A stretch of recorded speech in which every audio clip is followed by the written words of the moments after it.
तो हेलो मित्रों नमस्कार। तो આપણે વિડીયો લઈને આવી ગયા છીએ। તો આપણે વિડીયો વિશે વાત કરવાની છે। તો હાલ આ બેન્ડની ક્લિપ સોશિયલ મીડિયા પર ખૂબ જ વાયરલ થઈ રહી છે અને બેન એમ કહેવાય છે કે રાતોરાત ફેમસ થઈ ગયા છે।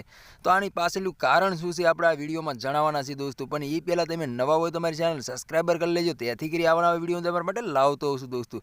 તો દોસ્તો તમને ખબર જ હશે કે મહાકુંભ મેળો એમ કહેવાય છે કે આની અંદર આ બેન રુદ્રાક્ષની માળા વેચી રહ્યા હતા દોસ્તો। અચાનક વિડીયો વાયરલ થઈ જાય છે અને બેન એમ કહેવાય છે કે રાતોરાત ફેમસ થઈ જાય છે દોસ્તો। હાલ આ બેન્ડની ક્લિપો ઘણી બધી વાયરલ થઈ રહી છે દોસ્તો।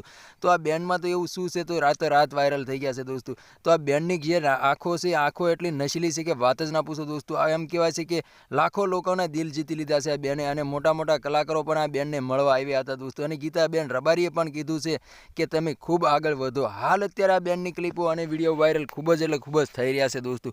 તો તમારે આના વિશે શું કહેવું છે કમેન્ટ કરીને જરૂર બતાવી દોસ્તો। આ બેન એમ કહેવાય છે કે મહાકુંભ મેળાની અંદર રુદ્રાક્ષની માળા વેચી રહ્યા હતા અને હાલ એમ કહેવાય છે કે વિડીયો વાયરલ થઈ જાય છે તો એને ખબર પડતી નથી દોસ્તો। અત્યારે હાલ ઘણી બધી ક્લિપો અને વિડીયો વાયરલ થઈ રહ્યા છે દોસ્તો। અને આ બેનને એમ કહેવાય છે કે મહાકુંભ મેળાની અંદર અત્યારે માળા વેચે છે। માળા વેચવામાં પણ ઘણી બધી તકલીફો પડી રહી છે દોસ્તો, કારણ કે આખો દિવસની અંદર લાખો લોકો આ બેનના વિડીયો ઉતારે છે। આ બેનને એમ કહેવાય છે કે ઘણું બધું જે માળા વેચતા હતા એમાં ઘણી બધી ખોટો પણ આવી છે દોસ્તો। અત્યારે સોશિયલ મીડિયા પર ઘણી બધી ક્લિપો અને વિડીયો વાયરલ થઈ રહ્યા છે દોસ્તો। અને આ બેન એમ કહેવાય છે કે રાતોરાત વાયરલ થઈ ગયા છે દોસ્તો। તમારે આના વિશે શું કહેવું છે કમેન્ટ કરીને જરૂર બતાવી દોસ્તો।